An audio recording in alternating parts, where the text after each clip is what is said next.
My wife's boss sent me a text with my wife's phone at 1 a.m. She's occupied now. She'll call later. I responded, no need. You can have her. We're done. 10 minutes later, my wife and her boss were at my door, clearly in distress, begging, look, I'm not saying I have a sixth sense or anything, but when your phone buzzes at 10:03 in the morning with that specific angry wasp vibration that screams, your life is about to get complicated. You just know something's gone sideways. I was half asleep, drooling on a pillow that smelled vaguely like old Chinese takeout and broken dreams when my phone lit up like a disco ball at a funeral. The blue light cut through my bedroom darkness with all the subtlety of a freight train crashing through a library. I grabbed the phone with the coordination of a drunk giraffe, squinting at the screen like it might suddenly make sense if I just focused hard enough. The notification said it was from Rachel, my wife. Rachel, the woman who promised to love me through sickness and health, and apparently also through really terrible life choices. But here's the kicker that made my stomach drop faster than a lead balloon. The actual sender name displayed was G. Price Work.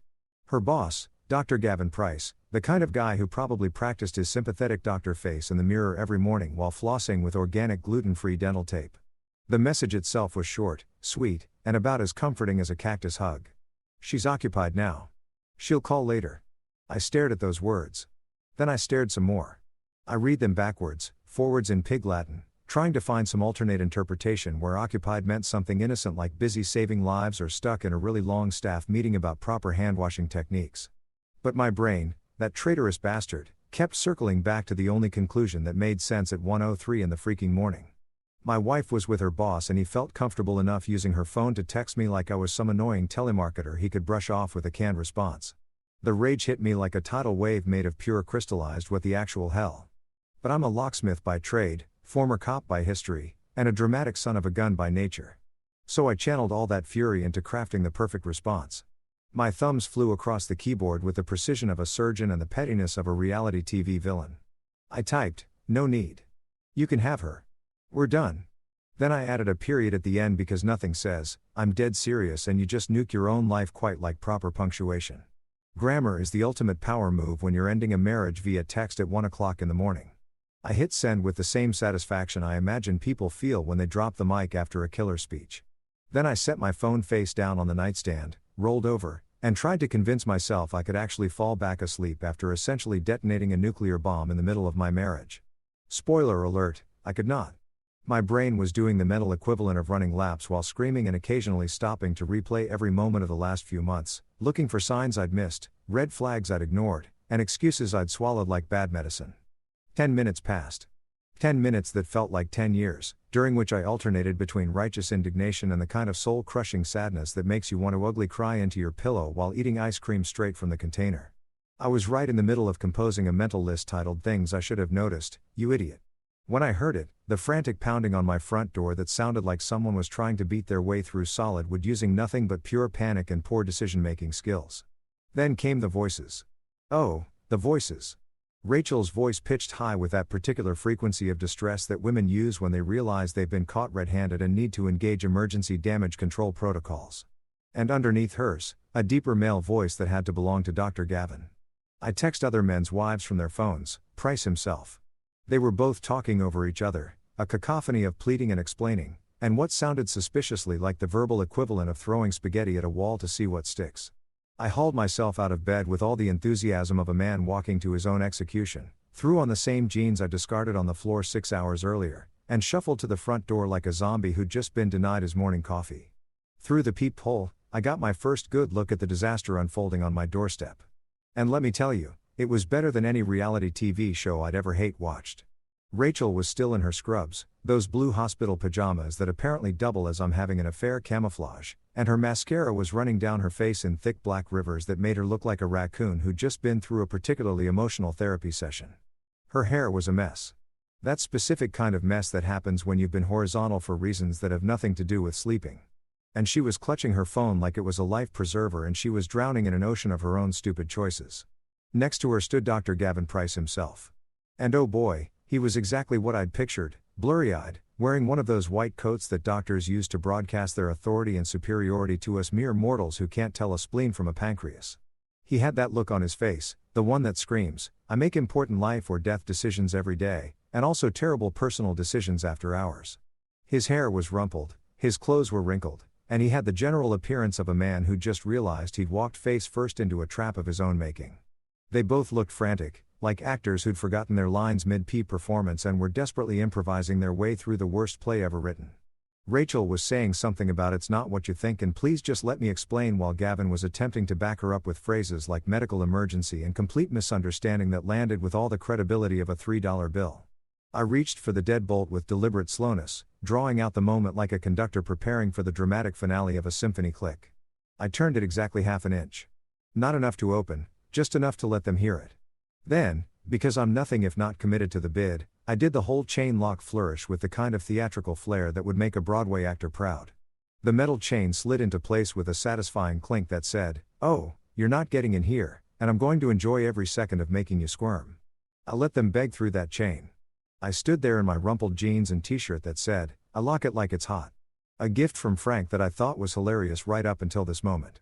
Listening to them spew excuses and explanations through the 4-inch gap that might as well have been the Grand Canyon. Rachel was crying. Real tears, not the manipulative kind, which somehow made it worse.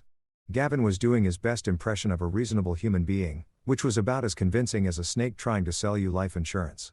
I narrated the whole scene in my head with enough sarcasm to power a small city. Because if I didn't laugh at the absurdity of my wife and her boss showing up at my door at 1:15 in the morning looking like they'd just fled the scene of a crime, I was definitely going to cry. And I'd be damned if I was going to give them the satisfaction of seeing me break down. So I stood there, arms crossed, watching them perform their desperate duet of denial through my chain-locked door, and I thought, this is it. This is rock bottom. A locksmith who can't even keep his own marriage locked down. Getting a front row seat to the worst show on earth. Performed by the two people who were supposed to be on his side. Irony, I decided, really is a locksmith's middle name. Morning arrived with all the grace and subtlety of a hangover wearing steel-toed boots, kicking me directly in the cerebral cortex. I woke up on my couch because apparently I'd passed out there after the midnight doorstep drama festival with a sick in my neck that felt like someone had replaced my spine with a rusty pipe and the kind of headache that makes you question every life choice that led to this exact moment. The living room looked like a crime scene if the crime was man gives up on life. Empty beer bottles lined the coffee table like sad little soldiers. The TV was frozen on some infomercial for a vegetable chopper that promised to change my life. And my phone was blowing up with notifications that I absolutely did not want to read. But the universe wasn't done kicking me while I was down because at precisely 7:47 a.m. my mother called. Of course, she did. Mothers have this supernatural ability to sense when their children's lives are imploding from up to 300 meters away. And mine had the tracking skills of a bloodhound crossed with an NSA surveillance satellite. I let it ring twice before accepting that ignoring Linda Martinez was about as effective as trying to stop a tsunami with a pool noodle. Michael Anthony Martinez, she started using my full government name like I was 12 years old and had just been caught stealing cookies before dinner. I need you to tell me why Rachel's car has been parked outside the hospital staff housing for the last 3 nights. Because Dolores from church saw it and she told Patricia, who told me during our morning walk, and now half the town thinks your wife is having an affair with that doctor. I pressed the heel of my hand against my forehead and contemplated whether it was too early to start drinking again. Ma, it's not even 8 o'clock in the morning. Can we schedule this crisis for a more reasonable hour? Like never. Don't you get smart with me, Mojo. Is it true? Because if it's true, I'm going to march down to that hospital. Man, it's true. Ma, I cut her off because there was no point in pretending anymore. Small towns are like living inside a fishbowl filled with piranhas who gossip. I found out last night. Well, technically this morning at 1 a.m., which is apparently when all good marriages go to die. The silence on the other end lasted exactly 3 seconds before my mother launched into a rapid-fire combination of Spanish and English that would have made a drill sergeant weep with admiration. I held the phone away from my ear and let her get it out of her system, occasionally interjecting with, "Yes, Ma," and "I know, Ma," at what I hoped were appropriate intervals. After I finally extracted myself from the maternal inquisition with promises to come over for dinner later, because apparently nothing says your life is falling apart quite like your mom's enchiladas. I surveyed my kingdom of sadness. The apartment we'd shared for 3 years looked different in the harsh morning light. Wedding photos on the mantel that now felt like evidence of a crime. My police academy graduation photo hanging next to Rachel's nursing school diploma. Both of us looking so damn young and optimistic, it made me want to punch something. A ring of faded coffee cup stains on the side table that mapped out every morning we'd sat together, scrolling through our phones and pretending we were still connected. The rain started around 9 o'clock because of course it did. This was turning into a full-blown country song, and I half expected my dog to die, and my truck to break down, except I didn't have a dog, and my truck was running fine, which somehow made everything worse. Rachel showed up at 10:23 a.m. I know the exact time because I was staring at the clock, willing the day to end when I heard her key in the lock. She still had a key. I'd need to change those locks. Professional hazard of being a locksmith is knowing exactly how vulnerable your own security is. She walked in looking like she'd been through a war zone, still wearing those damn scrubs. And I wondered if that was intentional, like wearing a uniform would somehow legitimize whatever explanation she was about to serve up. "Mike, please just listen to me," she started, and I held up one hand like a traffic cop at the world's most depressing intersection. "Let me guess," I said, leaning back against the kitchen counter with my arms crossed.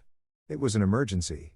A medical emergency that required Dr. McDreamy to personally tend to you at 1 o'clock in the morning using your phone to text me because his fingers were too busy saving lives or whatever excuse you two workshopped on the drive over here."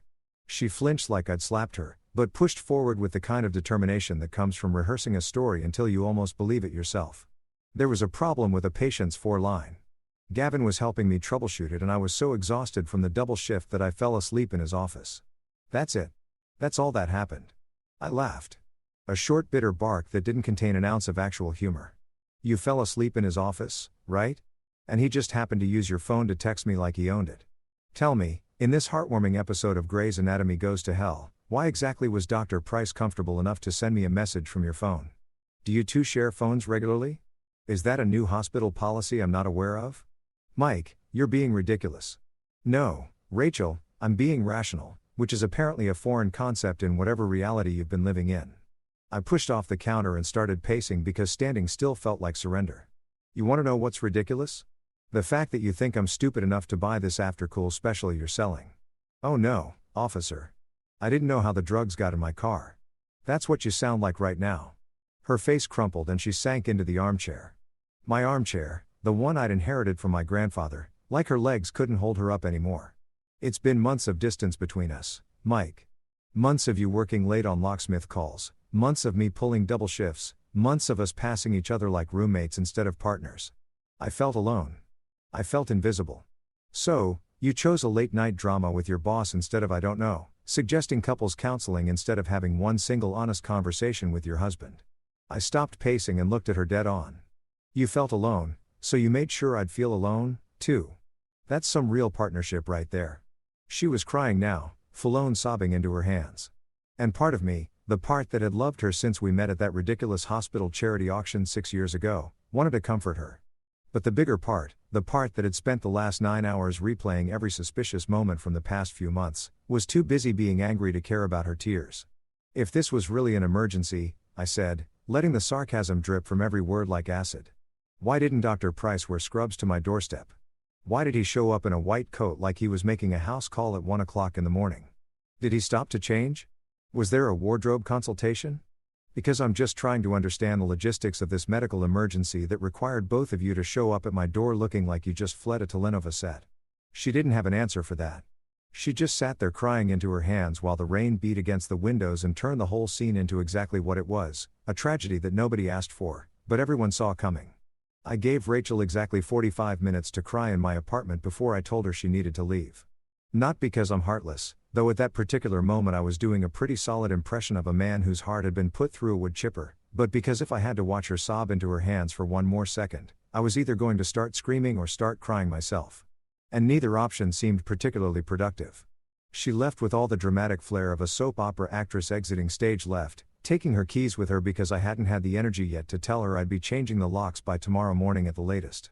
The second her car pulled out of the driveway, I grabbed my phone and scrolled through my contacts until I found the name I was looking for. Frank Sullivan, listed in my phone as Frank the Tank, Bad Ideas Department. Frank was my old partner back when I was still wearing a badge and pretending I had my life together before I'd hung up my gun and decided that picking locks was somehow less stressful than picking up the pieces of other people's disasters. Turns out I was wrong about that, but that's a different therapy session. Frank had left the force about 2 years before I did, deciding that working for the city paid in good intentions and benefits, whereas running his own private investigation firm paid in actual money and came with the added bonus of choosing which idiots to work for. He'd set up shop in a small office above a Chinese restaurant downtown, and the whole place perpetually smelled like sweet and sour pork in disappointment. It was perfect for him. I hit the call button and listened to it ring twice before Frank's voice came through.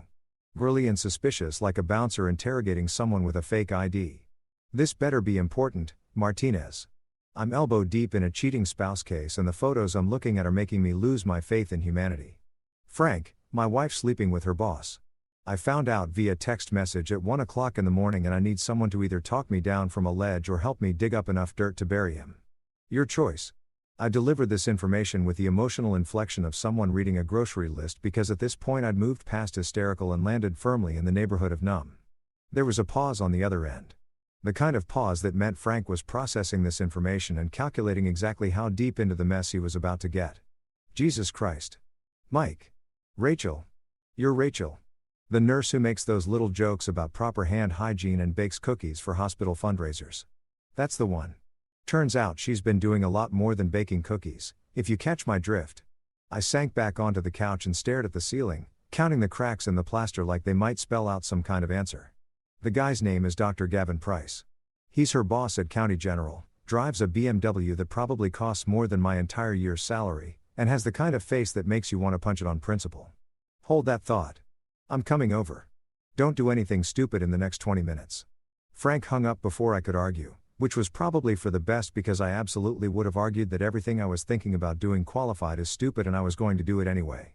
True to his word, Frank showed up 19 minutes later looking exactly like Frank always looked, built like a bouncer who'd eaten a smaller bouncer for breakfast, wearing jeans and a flannel shirt that had seen better decades, and carrying 2 enormous cups of coffee that smelled like they could resurrect the dead. He handed me one without a word and settled into the armchair that Rachel had vacated, his weight making the old furniture creak in protest. Talk, he commanded, sipping his coffee like it was a life support system, and he'd die without it. Frank drank coffee the way other people breathed constantly, compulsively, and with the kind of dedication usually reserved for religious zealots or people training for ultramarathons. So, I talked. I told him everything, starting with the 103 a.m. text and ending with Rachel's pathetic explanation about falling asleep in Gavin's office after a stressful situation. I told him about the look on Gavin's face when he showed up at my door, about my mother's phone call and the fact that apparently half the town had been watching my marriage disintegrate in real time while I'd been blissfully ignorant. I told him about the coffee cup rings on my table and the wedding photos that now felt like crime scene evidence. Frank listened without interrupting, which was one of his best qualities. He just sat there drinking his coffee and occasionally nodding, letting me purge all the poison that had been building up in my system since the early morning hours. When I finally ran out of words, he set down his coffee cup and leaned forward with his elbows on his knees, fixing me with the kind of look that had probably made suspects confess to crimes they didn't commit back when he was still wearing a badge. Here's the thing about liars, Mike. They think they're smarter than everyone else. They think they can spin a story and cover their tracks and nobody will ever know the truth. But liars always make mistakes because they're too busy remembering the lies to remember the details. He picked up his coffee again and took a long drink. You want my professional opinion? This wasn't a one-time thing. This wasn't some moment of weakness or a bad decision made in the heat of the moment. This has been going on for a while and they've been careful about it, which means there's a pattern. And patterns leave evidence. What kind of evidence? I asked, leaning forward, because suddenly this felt less like wallowing in self-pity and more like actually doing something productive with my rage. Paper trail, bank records, phone logs, credit card statements. People lie, Mike. People lie all the damn time. But phones don't lie. Money doesn't lie. Digital footprints don't lie. Frank was getting animated now, shifting into his investigator mode like a superhero putting on a cape. You want to know the truth? I mean, the real actual documented truth that holds up in divorce court and makes your lawyer smile, then we need to look. Not shotgun revenge, not yet. Just good old-fashioned fact-finding, detective work, the boring, methodical kind that actually gets results. I felt something shift in my chest. Some combination of relief and purpose that made me sit up straighter. I want to look. I want to know everything. Every text, every call, every time they met up and thought they were being clever. I want the whole damn story. That's what I like to hear. Frank grinned. And it was the kind of grin that meant someone was about to have a very bad day. Now tell me everything you know about this Dr. Price character. Where he works, where he lives, what kind of car he drives, if he's got a history. I'll start running background checks, see what skeletons are hiding in his closet. Guys like this, doctors with God complexes who think they can screw around with their subordinates. They usually have a pattern.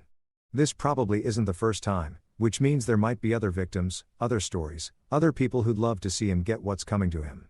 I could use my locksmith skills to help with the investigation. I offered, only half joking.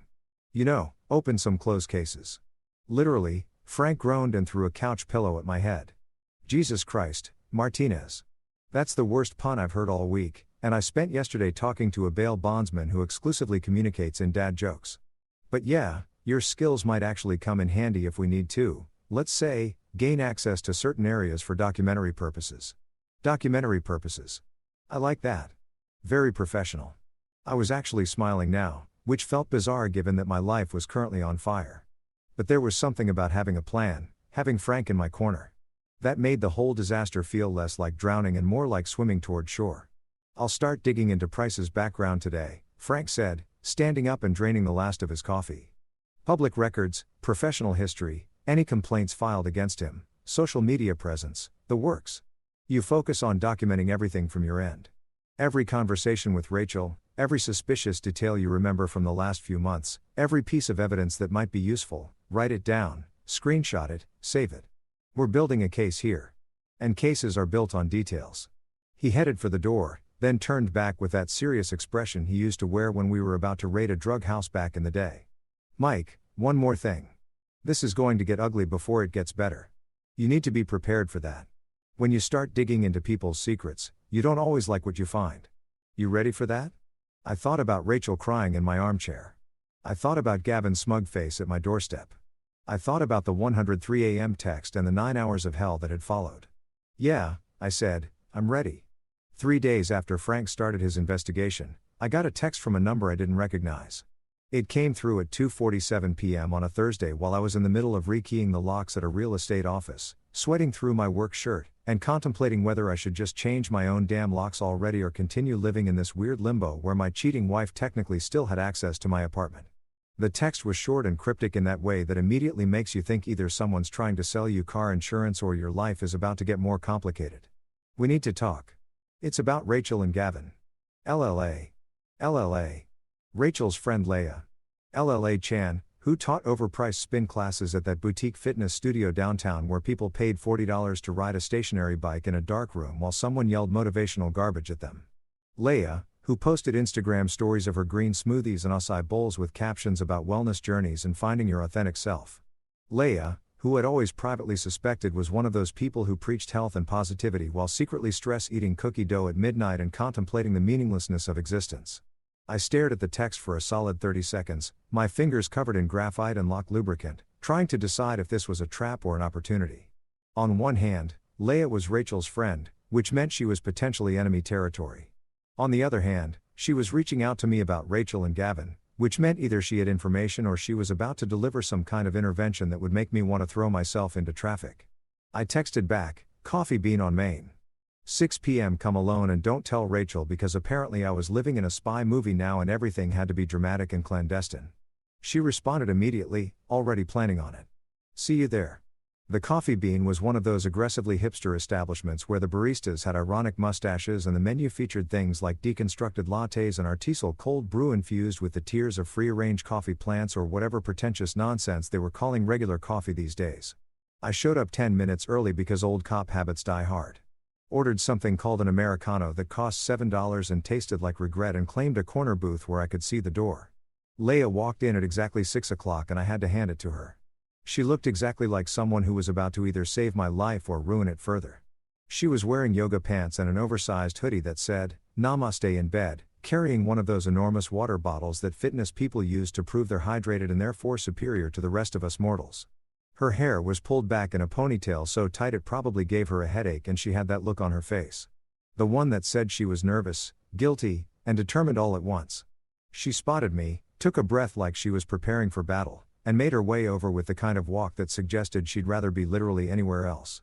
She slid into the booth across from me without ordering anything, which I respected because it meant she wanted to get straight to business. Thanks for meeting me, she started. And her voice had that shaky quality that people get when they're about to confess something they really don't want to confess. I've been going back and forth on whether to reach out for the last 3 days, and I couldn't keep this to myself anymore. It's eating me alive. Well, that makes 2 of us, I said, wrapping my hands around my overpriced coffee. So, What's this about? And please don't tell me you're here to defend Rachel or explain how I misunderstood the situation, because I've already had my fill of gaslighting this week and it's only Thursday. Gala shook her head so hard her ponytail whipped back and forth like a pendulum of denial. No. God, no. I'm not here to defend anyone. I'm here because she stopped, pulled out her phone, and set it on the table between us like it was a live grenade. I'm here because I have proof. Proof that this is so much worse than you think. And I need you to know that I didn't realize what was happening until it was too late. And I feel like absolute garbage about it. My heart rate kicked up a notch. That old familiar feeling from my cop days when a witness was about to crack and give you the key to the whole case. What kind of proof? She unlocked her phone with trembling fingers and pulled up her screenshots folder. There's a group chat. It's called the On-Call Club. It's Jesus Mike. It's disgusting. It's a bunch of doctors and nurses, mostly men, and they use it to brag about their conquests, like it's some kind of game, like the people they're sleeping with are just points on a scoreboard. She turned the phone toward me, and I felt my stomach drop as I scrolled through the screenshots. The chat was exactly what she described: crude, mean, filled with the kind of locker room talk that made you lose faith in humanity. There were names, dates, inside jokes that made my skin crawl. Emoji reactions that ranged from fire symbols to eggplants to thumbs ups. Like these people were congratulating each other on ruining marriages and betraying trust. And there, right in the middle of it all, was Gavin Price's name. Not just participating, leading. He was the ringleader of this disgusting little club, posting updates like he was some kind of conquest coordinator. Late shift scored me another point. Martinez's wife is easier than I thought. Husband's a locksmith. Ironic since he can't lock down his own marriage. Faced with tears of joy, I stared at those words until they burned into my retinas. The casual cruelty of it. The way he'd reduced Rachel to a point, a joke, a punchline in his twisted game. The way he'd thrown in that dig about me, about my profession, like it was all just hilarious entertainment for him and his band of medical professionals who'd apparently skipped the do no harm part of their training. There's more, Leia said quietly. And she scrolled down to show me additional messages. Rachel's name appeared multiple times. Details about their encounters that made me want to throw my $7 coffee against the wall. Comments from other members of the chat congratulating Gavin, making jokes, treating the whole thing like it was fantasy football, but with real people's lives. How long has this been going on? I asked, my voice coming out rougher than I intended. The chat's been active for at least 2 years from what I can tell. Rachel's name started appearing about 4 months ago. Ela pulled her phone back and hugged it to her chest like it contained classified information. Mike, I need you to understand. I didn't know. I swear to God, I didn't know it was this bad. Rachel told me she was interested in someone at work, that there was chemistry, and her voice cracked. I helped her cover. I lied for her. I told you she was with me on nights when she wasn't. I thought it was just flirting, maybe some harmless emotional affair that would fizzle out. I didn't know there was a whole hunting club treating women like trophies. I wanted to be angry at her. Part of me was angry at her. But the bigger part recognized that she was here now with evidence looking like she wanted to crawl into a hole and die from guilt. That counted for something. Why are you showing me this now? I asked, what changed? I saw the messages from the night you found out. After you texted Gavin, the chat went crazy. They were laughing about it, Mike. Laughing about you finding out, making jokes about how you'd react, taking bets on whether Rachel would go back to you or stick with Gavin. She looked like she might cry, and I noticed for the first time that she probably hadn't slept much in the last few days. And that's when I realized this wasn't some romantic affair or forbidden love story. This was predatory. This was cruel. These are people with power using that power to manipulate others and then bragging about it like they're collecting baseball cards. I laughed. A dark, throat-clearing sort of laugh that contains zero actual humor and 100% bitter recognition of how absurd my life had become. Let me get this straight. My wife's having an affair with her boss who's part of some kind of medical professional sex club where they share notes on their conquests like they're comparing their fantasy football lineups. And you helped cover for her because you thought it was romantic. Does that about sum it up? When you say it like that, it sounds even worse, Leia whispered. That's because it is worse. It's cartoonishly bad. It's so bad it loops back around to being almost funny. Except on the punchline, so it's actually just soul-destroying. I rubbed my face with both hands. Can you send me those screenshots? Already done. I airdropped them to your phone while you were reading. She finally reached for her water bottle and took a long drink like she needed to hydrate after purging all these secrets. There's something else you should know. I'm not the only one who helped cover. There are other people, friends, co-workers, who knew things were happening and either didn't care or actively participated in keeping secrets. This whole thing is bigger than just Rachel and Gavin. Of course it is, I muttered. Because why would my personal disaster be contained and manageable when it could be a full-blown conspiracy involving multiple accomplices? Leia stood up, gathering her things with the energy of someone who just completed a mission and desperately needed to escape. I'm sorry, Mike. I'm so sorry I was part of this. I'm going to have to live with that guilt for a long time. But I thought you deserved to know the truth. All of it. I looked at her, really looked at her, and saw someone who probably did drink kale smoothies while hiding whiskey in her water bottle. Someone who preached wellness while drowning in her own mess.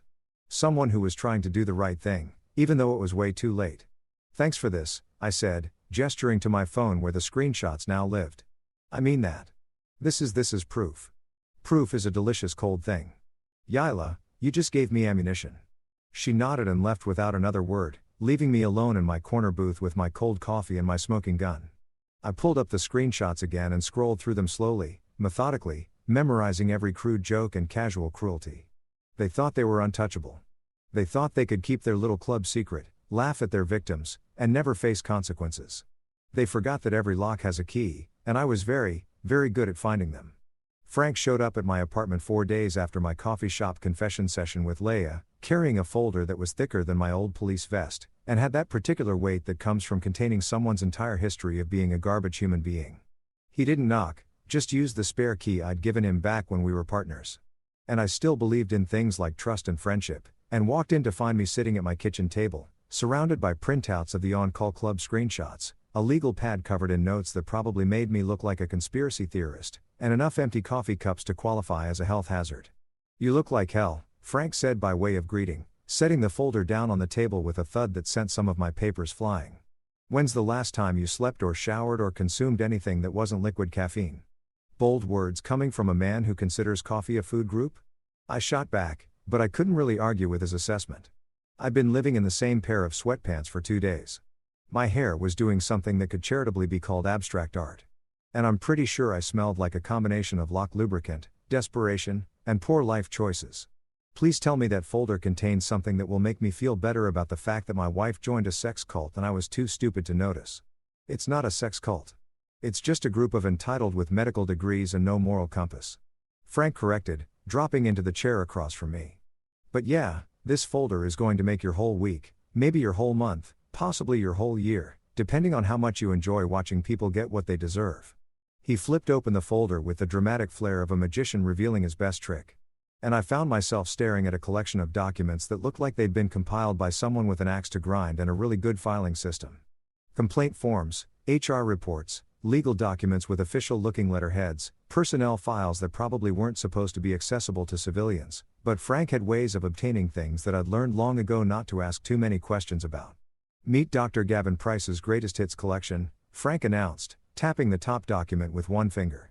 Turns out your wife's boyfriend has a history longer than a CVS receipt and about as pleasant to look at. I'm talking complaints going back 7 years, 3 different hospitals, and a pattern of behavior that would make a behavioral psychologist salivate with how textbook it is. I pulled the first document closer, squinting at the dense legal language that seemed specifically designed to obscure the actual content while still technically documenting it. It was a complaint filed by a nurse named Jennifer Kaufman back in 2018 detailing how Price had made repeated inappropriate comments about her appearance, suggested they discuss her career advancement opportunities over drinks, and then became hostile and vindictive when she declined his advances. The complaint had been filed with HR at his previous hospital, investigated for approximately 30 seconds, and then quietly filed away with a note that said, "Matter resolved through mediation." Matter resolved through mediation. I read aloud, letting the sarcasm drip from every syllable. That's corporate speak for we paid her to go away and hoped nobody would notice. Right. Bingo. Frank pulled out another document. This one from a different hospital in 2019. This is Jessica Torres. Similar story. Dr. Price pursued her aggressively. She initially reciprocated because she was young and flattered that a senior physician was paying attention to her. And then when she tried to end things, he made her work life a living hell, switched her to the worst shifts, gave her poor performance reviews, made comments in front of other staff about her being emotionally unstable. She filed a complaint, and surprise, surprise, it was resolved through a confidential settlement that included an NDA.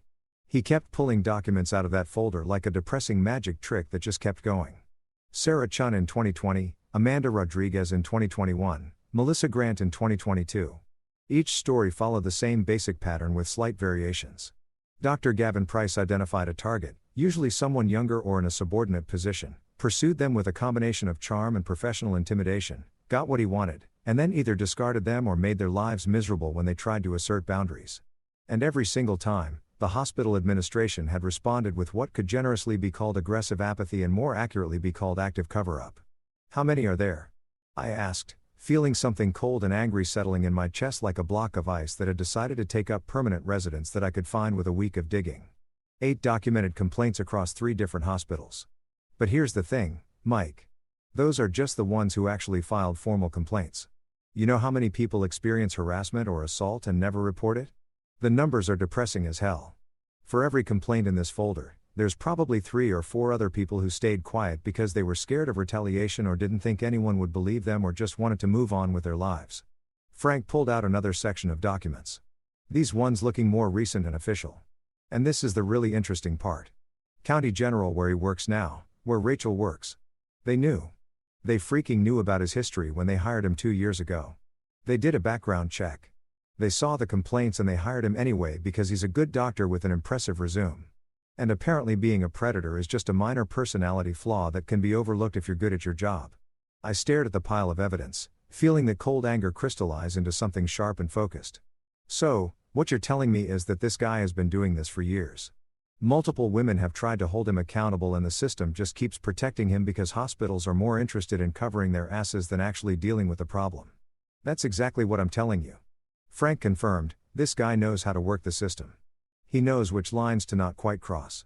He knows how to make settlements happen quietly. He knows how to position himself as the victim when complaints get filed. He's got it down to a science. The man's basically a professional predator with a medical degree and a really good lawyer. Well, isn't that just fantastic?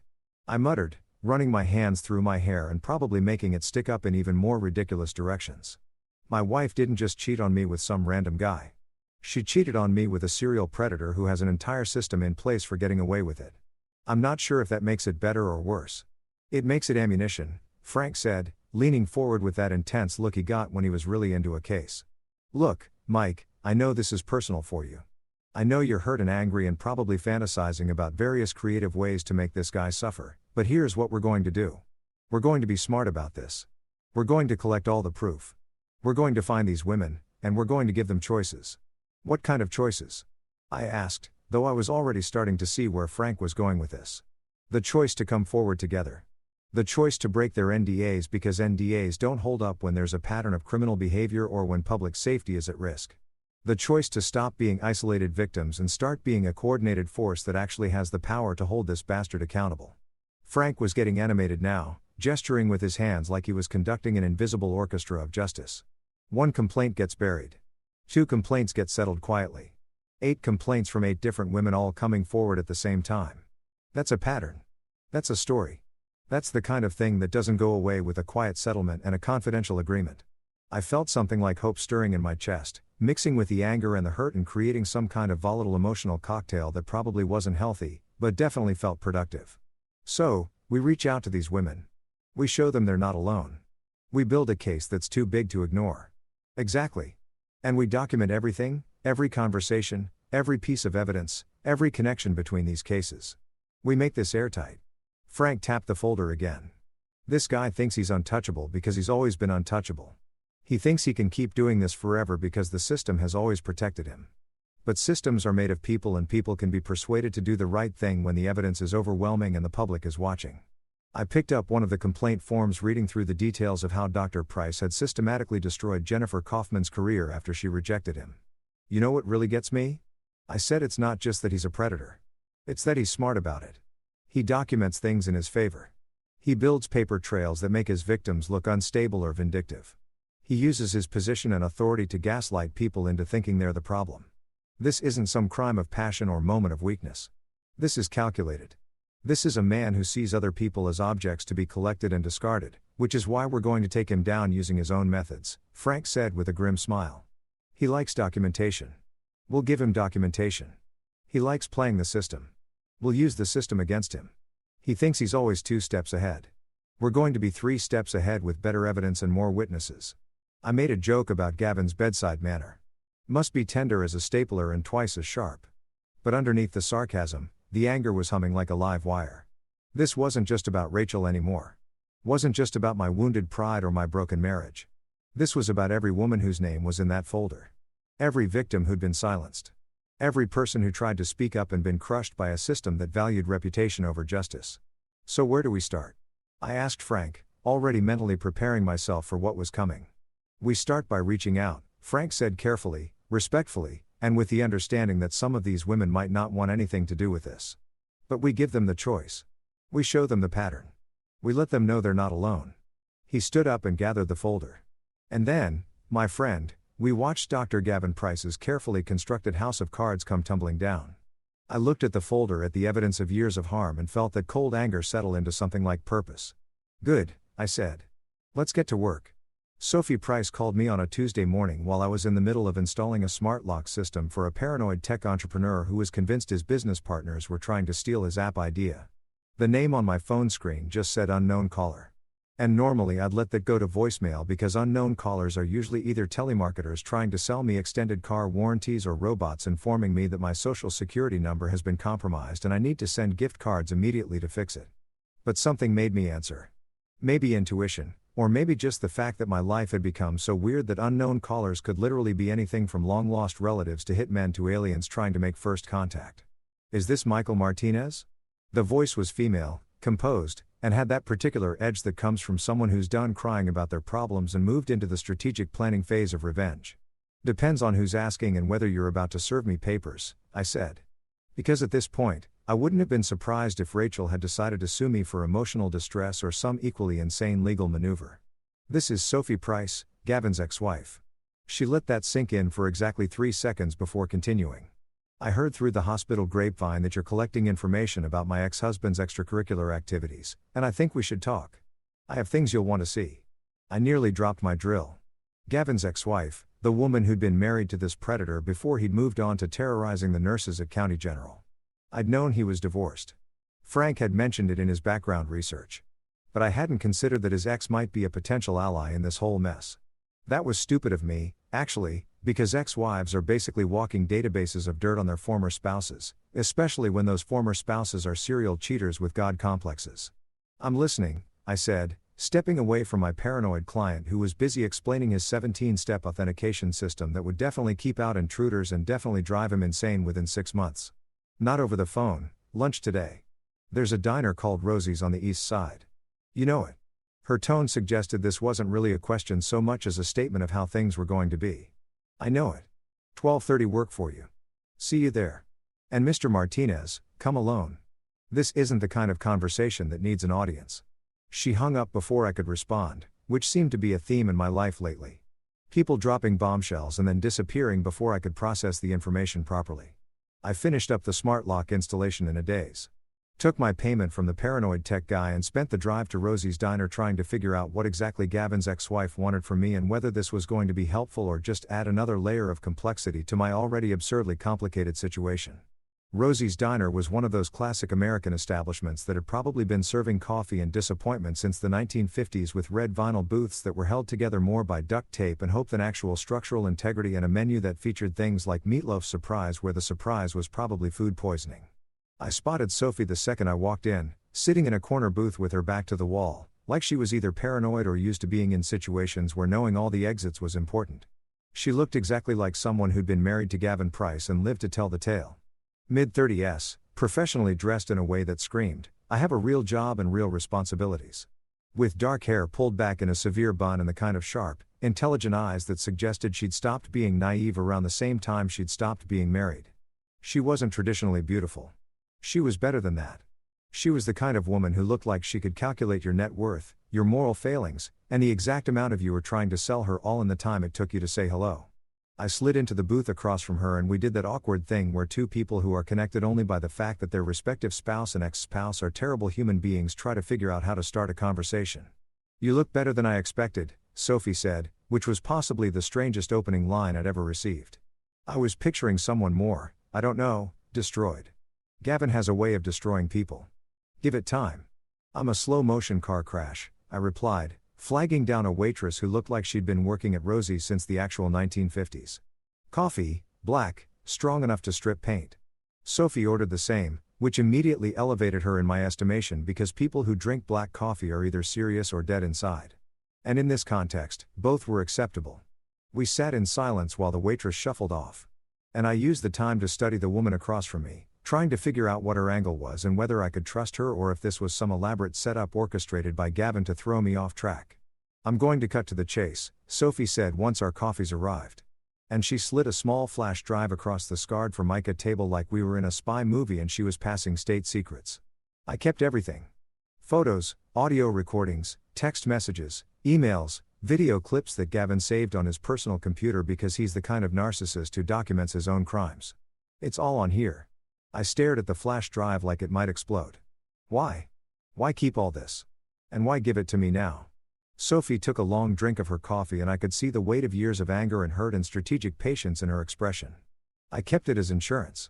When I found out about Gavin's affairs, and yes, plural, your wife is far from the first. I was young enough and stupid enough to think about forgiving him. I believed his excuses about stress and long hours and how these women threw themselves at him. But I wasn't so stupid that I deleted the evidence. I backed everything up, multiple copies in multiple locations. I told myself it was just in case, just for protection, just to have leverage if things got ugly. And things got ugly, I prompted, though I already knew the answer.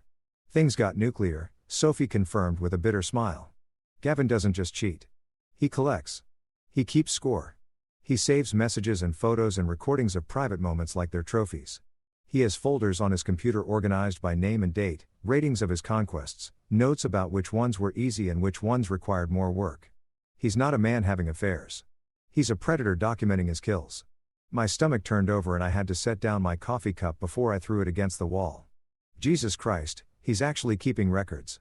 Like, this is some kind of sick game. It's exactly a sick game to him. And the worst part, he's smart about it.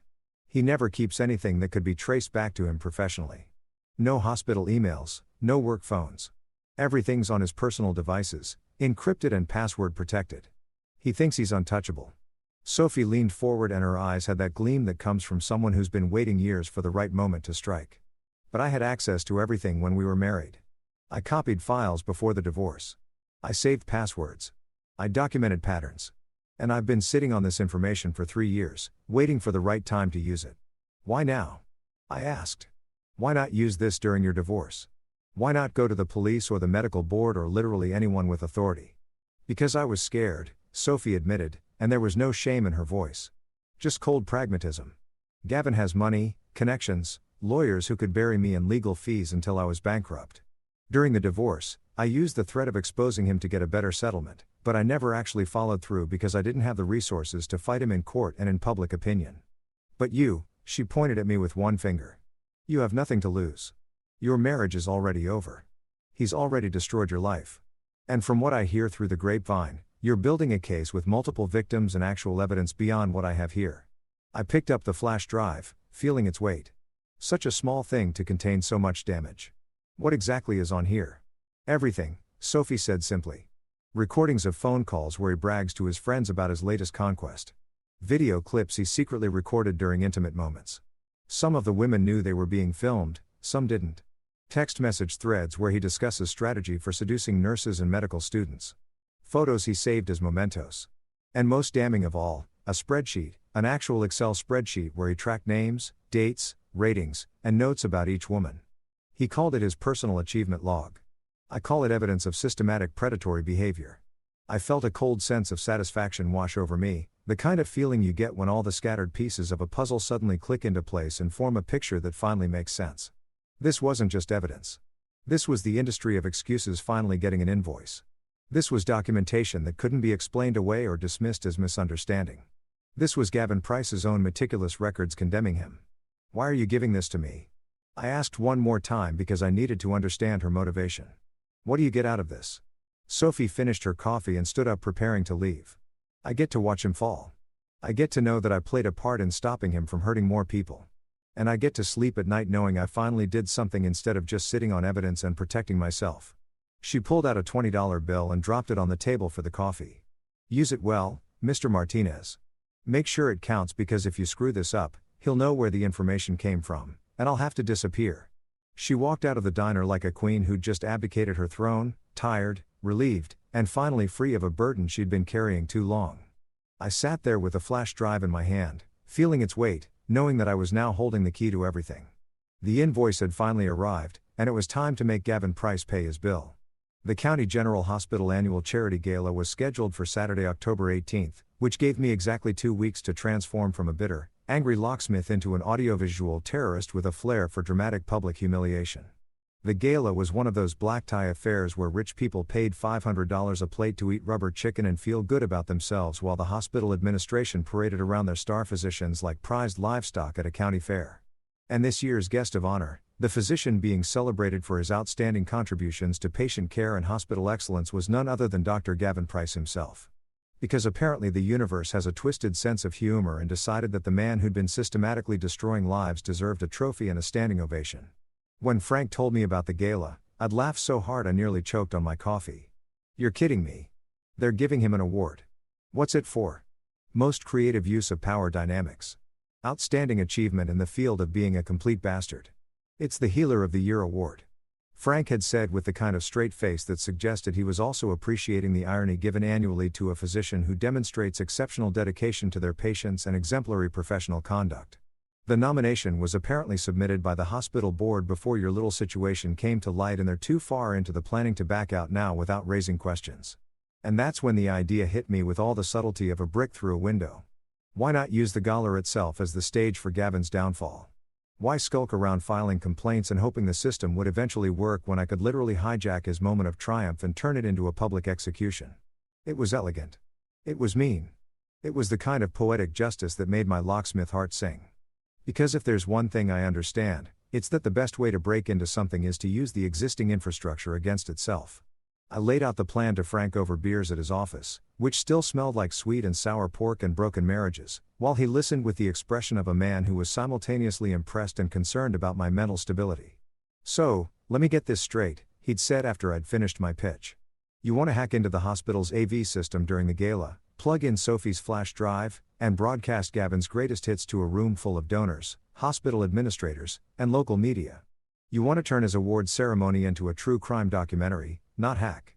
That sounds illegal and complicated.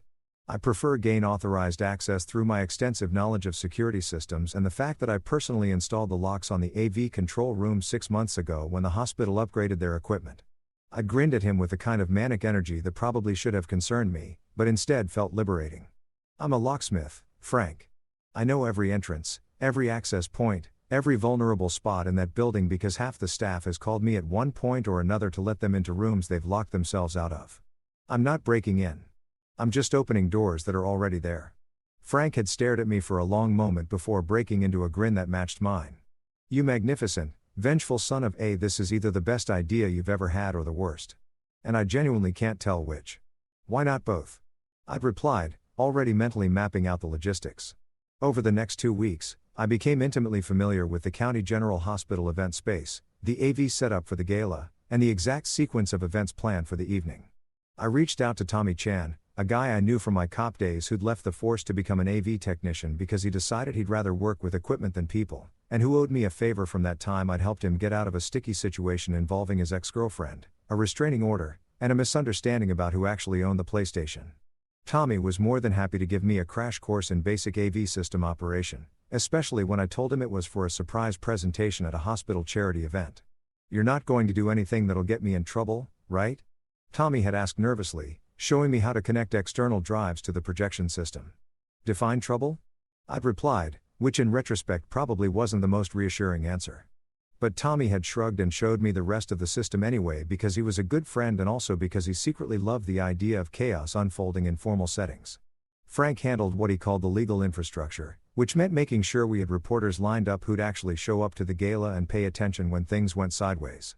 He reached out to Maria Gonzalez at the local news station, an investigative journalist who'd been trying to break a story about hospital misconduct for years and was basically salivating at the prospect of a scandal this juicy falling into her lap.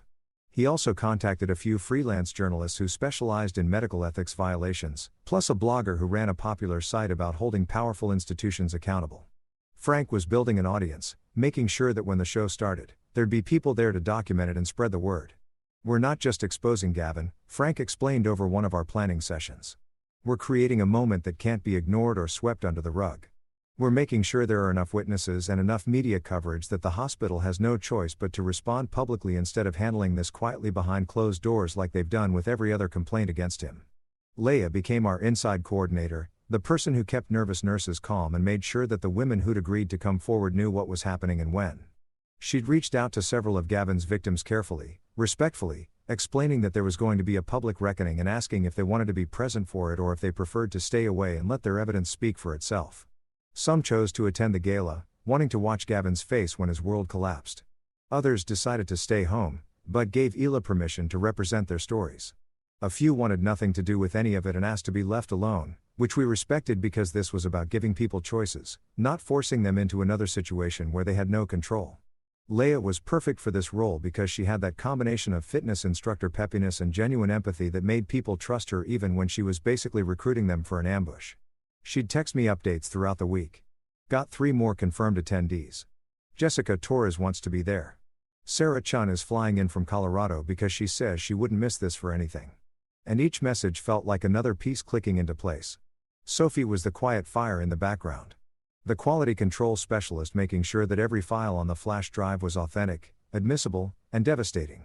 She went through the recordings and photos with the kind of meticulous attention to detail that suggested she'd been preparing for this moment for years, organizing everything chronologically, creating a presentation that told a clear story from beginning to end.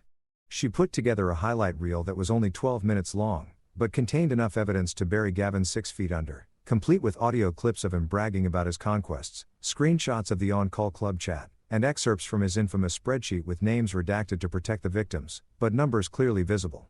12 minutes, Sophie had told me when she handed over the finalized flash drive. That's all you need.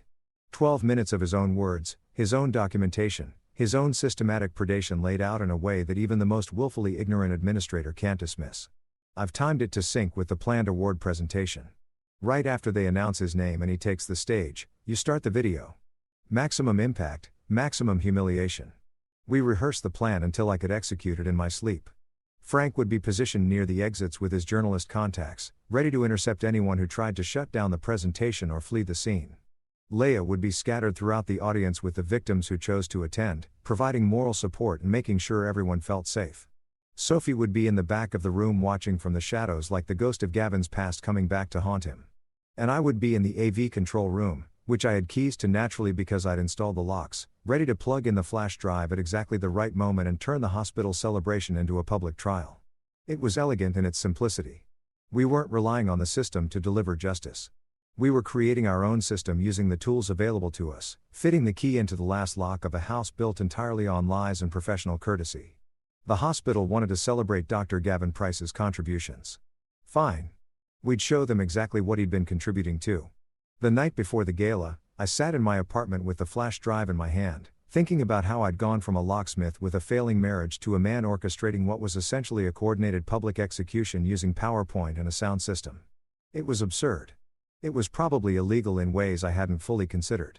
It was definitely going to blow up my life even more than it was already blown up. But it was also necessary because men like Gavin Price don't stop on their own. They don't develop consciences or suddenly decide to change their behavior. They keep going until someone stops them, until the cost of their actions finally exceeds the benefit, until the locks they've been hiding behind get picked by someone who knows exactly how locks work. I plugged the flash drive into my laptop one more time, watching Sophie's carefully crafted presentation playthrough. 12 minutes of truth, 12 minutes of receipts, 12 minutes of a man condemning himself with his own evidence. If this becomes a soap opera, I expect royalties, I muttered to myself, channeling my nervous energy into sarcasm, because that's what I did best. Tomorrow night, Dr. Gavin Price would walk onto that stage expecting applause and admiration. Instead, he'd get accountability, served cold in public. I couldn't wait. The morning of the gala arrived with the kind of ominous gray sky that suggested even the weather knew something dramatic was about to go down and wanted to set the appropriate mood. I woke up at 6 a.m. without an alarm. Which is what happens when your brain decides that sleep is for people who aren't about to commit social terrorism against their wife's boyfriend in front of 200 of the county's most influential citizens. I lay in bed staring at the ceiling for approximately 45 seconds before giving up on the pretense of rest and hauling myself into the shower, where I stood under scalding water and mentally rehearsed the evening's plan for the 11,000th time. The flash drive was sitting on my kitchen counter next to my coffee maker, plugged into my laptop for one final review. I'd watched Sophie's presentation so many times I could probably recite the whole thing from memory, complete with the audio clips of Gavin bragging about his conquests and the screenshots of his disturbing spreadsheet. 12 minutes of carefully curated evidence that would either change everything or blow up spectacularly in my face. And at this point, I was 50-50 on which outcome was more likely. I made coffee strong enough to wake the dead and possibly power a small vehicle and was in the middle of my second cup when my phone rang. Rachel's name lit up the screen and I stared at it like it was a live grenade that had just materialized in my kitchen. She hadn't called since the morning after our doorstep confrontation 2 weeks ago, communicating only through tour text messages about logistics like who was paying which bills and whether I'd forwarded her mail. The fact that she was calling now on this specific morning meant one of two things. Either she'd somehow found out about the plan or her guilty conscience had finally kicked into overdrive. I let it ring 3 times while I debated whether answering would be cathartic or just painful. Then accepted the call because apparently I was a glutton for punishment, and also because part of me, the stupid sentimental part that remembered loving this woman, needed to hear what she had to say. "Mike." Her voice came through sounding wrecked, like she'd been crying or hadn't slept, or possibly both. "Mike, please don't hang up. I need to talk to you." "Well, you've got me on the phone, so talk," I said, keeping my voice flat and emotionless because if I let any actual feeling through, this conversation was going to go sideways fast. "Though, I have to say, your timing is interesting. Got something you need to get off your chest on this fine Saturday morning." I ended things with Gavin. She said it quickly, like ripping off a band-aid, and I could hear the desperation underneath the words. 2 days ago, I told him it was over, that I made a mistake, that I want to try to fix things with you. I know I don't deserve another chance, but Mike, we've been together for 6 years. We have history. We had something real. Please, I'm begging you to consider couples counseling. We can work through this. I laughed and it came out harsh and bitter, like broken glass being ground into salt. You ended things 2 days ago. 2 days ago, after 4 months of sneaking around, after lying to my face, after letting your boss text me from your phone at 1 o'clock in the morning like I was some irrelevant obstacle to be dismissed, and now you want counseling. Now you want to work through this, Rachel. The audacity is actually impressive. Like, if they gave out awards for sheer nerve, you'd be taking home a trophy tonight. I know I screwed up. Screwed up.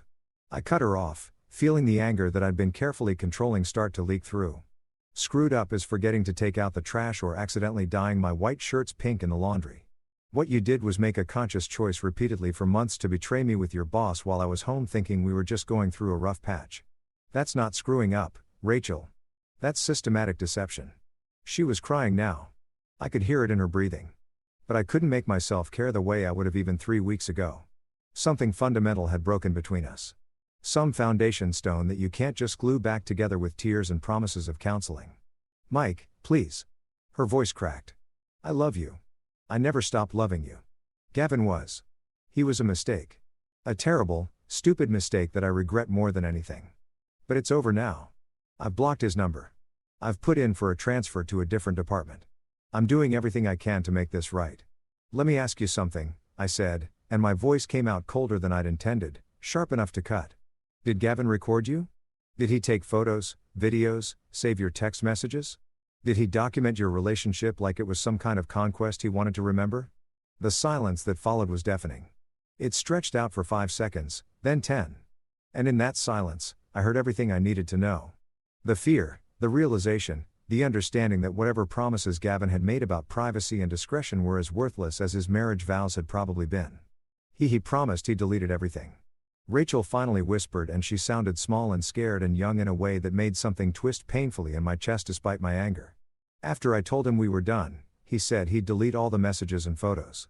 He promised, Mike," he said. "He promised." "Yeah, like men in dramas promise." I interrupted, and the sarcasm was back in full force because it was easier than acknowledging the part of me that still hurt for her, that recognized she'd been played by someone with a lot more experience in manipulation than she had. "Let me tell you something about Gavin Price that you apparently haven't figured out yet. He doesn't delete anything. He collects, he saves, he documents every conquest like he's building a museum dedicated to his own ego and other people's bad decisions.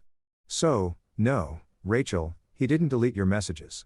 They're probably backed up in 3 different cloud storage accounts with labels and dates and maybe even ratings. Her crying intensified, dissolving into the kind of sobbing that comes from genuine fear and the dawning realization that you've been way more naive than you thought possible. Oh God. Oh God. Mike, you have to help me. If those photos get out, if people see my job, my reputation, my family, now you care about your job and reputation. The words came out harsher than I'd intended, but I was too far gone to pull them back. Where was that concern 4 months ago when you were making the choice to sleep with your boss? Where was that forward thinking when you were letting him photograph intimate moments? I didn't know. She practically shouted, and there was genuine anguish in her voice. I didn't know he was recording some of it. I didn't know he saved everything. I didn't know about the other women or the chat group where she stopped and I could hear her trying to compose herself. Wait, how do you know about all this? How do you know what Gavin does? Because unlike you, I did my homework, I said flatly.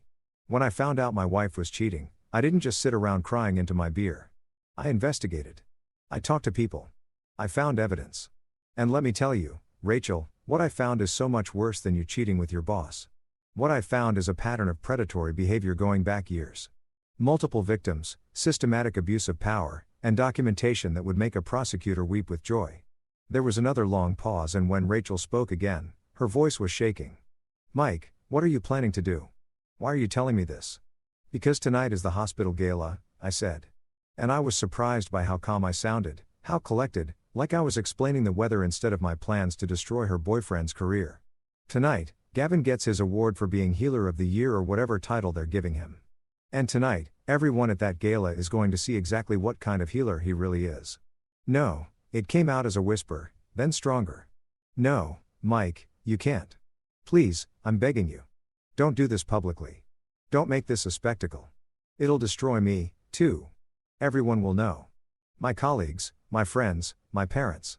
You should have thought about that before you let Gavin take pictures, I said. And part of me recognized I was being cruel. But the bigger part was too angry and hurt to care. You made your choices, Rachel. You chose to have an affair. You chose to trust a man who collects women like baseball cards. You chose to believe his promises. And now you get to live with the consequences of those choices, just like I have to live with the consequences of marrying someone who betrayed me. Mike, please stop. I cut her off, suddenly exhausted by the whole conversation, by the pleading and the tears and the last-minute appeals to my better nature. Stop begging. Stop making promises you won't keep. Stop acting like you can fix this with enough crying and apologies. It's done, Rachel. We're done. Whatever you thought we had is gone, and you killed it yourself. You can hide if you want to. You can call in sick to the gala, stay home, pretend none of this is happening, but you can't unend what's already been saved. You can't delete files that have already been backed up in multiple locations. The truth is coming out whether you like it or not. And you get to decide whether you face it or run from it. She was sobbing openly now, but I felt nothing except a hollow sort of finality, like closing a door on a room you know you'll never enter again. If this becomes a soap opera, I expect royalties, I said.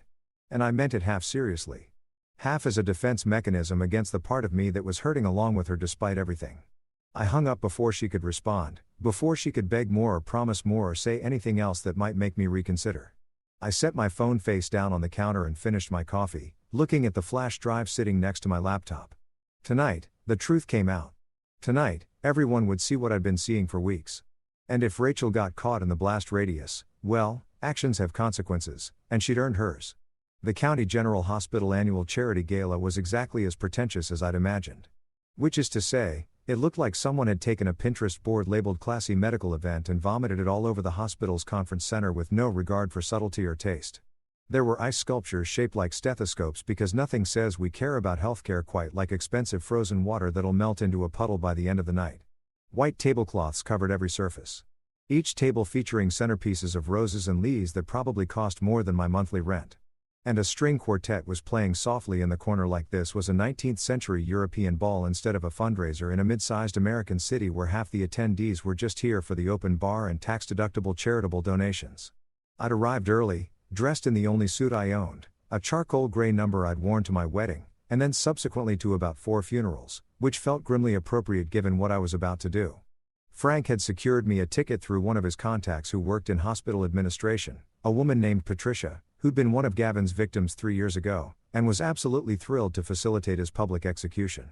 She'd even helped me get access to the AV control room earlier in the day, letting me in with her staff badge while I pretended to be checking the security on the door locks and definitely not installing a backup system that would prevent anyone from shutting down the presentation once it started. The room was filling up fast with exactly the kind of people you'd expect at a $500 plate charity dinner. Wealthy donors in designer gowns and tailored tuxedos. Hospital board members who all looked like they'd stepped out of a catalog for successful people who make important decisions. Local politicians gladdening their way through the crowd like they were campaigning even though nobody was voting on anything tonight. And of course, the medical staff, doctors, and nurses dressed in their formal best, pretending they weren't all secretly hoping the bar would stay open late enough to make the speeches tolerable. I spotted Frank near the east entrance looking uncomfortable in a suit that probably hadn't been worn since his daughter's wedding 2 years ago, standing next to Maria Gonzalez from Channel 7 News and at least 3 other journalists I recognized from Frank's briefings. They were all trying to look casual like they were just here for the chicken and the charitable cause. Definitely not waiting for a scandal to erupt that would give them the story of the year. Leia was scattered throughout the crowd with several women I recognized from Frank's victim folder.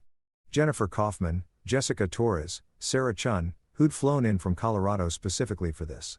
All of them looking nervous and determined in equal measure, like soldiers waiting for a battle they'd been training for their entire lives. Sophie was in the back of the room, exactly where she'd said she'd be, wearing a black dress that made her look like she was attending a funeral, which was fitting since we were about to bury Gavin's career alive. She caught my eye and gave me the smallest nod, a gesture that said, "It's time and good luck and burn it all down." All in one slight movement. The ceremony started at 7:30 with all the pomp and circumstance of people who take themselves way too seriously. The hospital CEO, a silver-haired man named Richard Beaumont, who had the kind of authoritative voice that made you think he'd never been wrong about anything in his entire life, took the stage, and launched into a speech about County General's commitment to excellence and community service. He thanked the donors, praised the staff, made some jokes that landed with varying degrees of success, and generally did all the things that people do when they're killing time before the main event. Then came the moment I'd been waiting for. Dr. Alvarez, the chief of staff, a stern woman in her 50s who looked like she'd personally performed open-heart surgery on her own sense of humor and removed it entirely, stepped up to the microphone to introduce the evening's honoree. "It is my great privilege," she began reading from note cards like she was announcing the winner of an Oscar, to present this year's Healer of the Year award to a physician who embodies everything we value at County General Hospital. His dedication to his patients is unmatched. His commitment to excellence in medical care is an inspiration to us all. He represents the very best of what it means to be a healer in our modern healthcare system. Please join me in welcoming to the stage Dr. Gavin Price. The applause started polite at first and then building as Gavin made his way to the stage with the kind of confident stride that comes from someone who genuinely believes they deserve every bit of praise they're about to receive. He looked exactly like he always looked in my mental picture of him. Handsome in that generic television doctor way. Impeccably dressed in a tuxedo that probably cost more than my truck. With that smile that I now recognized as the expression of a predator who'd gotten away with everything and expected to keep getting away with it forever. He shook hands with Dr. Alvarez, accepted the crystal trophy that probably also cost more than my truck, and stepped up to the microphone with the crystal award held high like he just won the Super Bowl of being a terrible human being. The applause continued, and I watched from my position near the AV control room as he basked in it, soaking up the admiration like a plant that had been genetically modified to feed exclusively on ego and false praise. "Thank you," he began, his voice smooth and practiced, the voice of someone who'd given speeches before and knew exactly how to work a crowd. "I am truly humbled by this recognition. When I became a doctor, I made a commitment to serve my patients with compassion, integrity, and that's when I hit the trigger." The lights dimmed slightly. I programmed that into the sequence because if you're going to ruin someone's life, you might as well do it with dramatic lighting. And the massive projection screens on either side of the stage flickered to life. Gavin stopped mid-sentence, confused, turning to look at the screens with that expression people get when technology does something unexpected and they're not sure if it's part of the show or a malfunction. The first slide appeared, a screenshot of the On-Call Club chat group blown up to 15 feet tall and crystal clear in high definition. The group name was visible at the top along with a list of members. 23 names, including Gavin's right at the top with a little crown emoji next to it that designated him as the group administrator. Below that, message after message of crude jokes, conquest comparisons, and the kind of locker room talk that would make a frat boy blush. The room went silent. Not the comfortable silence of people paying attention, but the shocked silence of people trying to process what they're seeing and coming up short on explanations that make sense. Then came the audio. Gavin's voice recorded from one of Sophie's save files playing through the conference center's surround sound system with perfect clarity. Late shift scored me another point. Martinez's wife is easier than I thought. Husband's a locksmith. Ironic since he can't lock down his own marriage. Followed by laughter, is laughter the sound of someone who thought this was hilarious instead of sociopathic. I watched the color drain from Gavin's face as he stood there on stage trapped in a spotlight, watching his own words condemn him on screens the size of billboards. He started to move, reaching for Dr. Alvarez, trying to say something, but the presentation just kept rolling with the mechanical efficiency of truth that doesn't care about excuses. More screenshots. The spreadsheet, his personal achievement log with names redacted but numbers clearly visible. 47 entries over 7 years. Ratings from 1 to 10. Notes about difficulty level and whether they'd been worth the effort. Clinical cold documented proof that this wasn't romance or even just garden variety cheating. This was systematic predation treated like a hobby that required meticulous record keeping. The shock in the room was turning into something else now. Horror, disgust, anger. I could see it rippling through the crowd like a wave.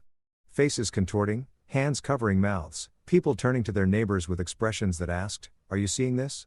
And is this real?"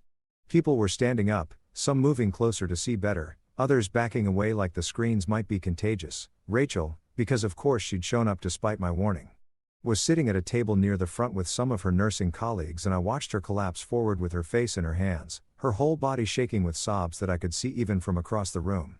Leia was crying too, though whether from relief or trauma or just the overwhelming emotion of watching justice finally happen, I couldn't tell. The presentation reached its crescendo.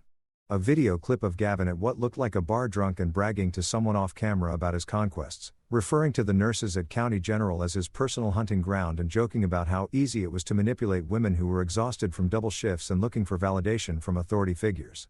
His own face, his own voice, his own words recorded and saved and now playing for everyone to see. I stepped out of the shadows, then walking toward the stage with my hands in my pockets and my heart pounding so hard I thought it might crack my ribs. Someone needed to speak to narrate what everyone was seeing to make sure there was no room for misunderstanding or spin. "Good evening," I said, and my voice came out clear and flat through the microphone system because I planned for this too. Had tested the audio earlier to make sure I could be heard. "My name is Michael Martinez. That's my wife that Dr. Price was bragging about. And what you're watching isn't a misunderstanding or a technical glitch or some kind of elaborate prank. This is documentation. This is evidence. This is Dr. Gavin Price in his own words with his own record showing you exactly who he is when he thinks nobody's watching." The crowd was in full chaos now. People shouting, some trying to leave, others pulling out phones to record what was happening because we lived in an age where if it wasn't on social media, it might as well not have happened. Dr. Alvarez was yelling something at the AV staff, trying to get them to shut it down, but my backup system was doing exactly what I designed it to do, playing through to the end regardless of what buttons anyone pushed. Gavin finally found his voice and he started to flail verbally, trying to explain, to excuse, to spin this into something other than what it obviously was. "This is taken out of context. This is a violation of my privacy. You don't understand. Is there a warranty on that charm?" I called out, my voice cutting through his protest with the kind of dry sarcasm that had gotten me through the last 3 weeks because it seems to be malfunctioning pretty badly right now. Some people laughed, nervous, shocked laughter, the kind that happens when something is so awful that humor becomes a defense mechanism. Others just stared, and in their faces, I saw the dawning realization that everything they'd thought they knew about Dr. Gavin Price was a carefully constructed lie. Security was moving toward the stage now, not to stop the presentation, but to escort Gavin out as the crowd turned hostile. People were shouting at him, "You broke us, and how could you?" And phrases considerably less polite that I'm not going to repeat because this story is already dark enough without adding creative profanity. The presentation ended exactly 12 minutes after it started. The screens going dark and the lights coming back up to reveal a room full of people who would never look at County General Hospital or Dr. Gavin Price the same way again. Mission accomplished. Morning news, social media, text messages, the whole digital universe exploded overnight. Gavin was on administrative leave, probably getting fired once the lawyers figured out how to phrase it without getting sued. The hospital launched an internal inquiry, which is corporate speak for, "We're going to look really busy while we figure out how to cover our asses." Some nurses came by to say thank you. Others wouldn't make eye contact. Small towns are brutal with gossip. And Rachel's reputation was thoroughly torched. She might keep her job. She might not. Honestly, not my problem anymore. Sophie disappeared like a spy who'd completed her mission. Leia left town to teach spin classes somewhere with fewer whispers. Frank went back to his pie work, cracking fewer jokes about retirement. I went home to a house that felt different. Not empty, just honest. The locksmith finally had his favorite kind of quiet, unlocked. I didn't want to destroy anyone. I just wanted truth. Turns out truth was cleaner than living a lie. They thought they'd locked me out. They forgot who makes the keys.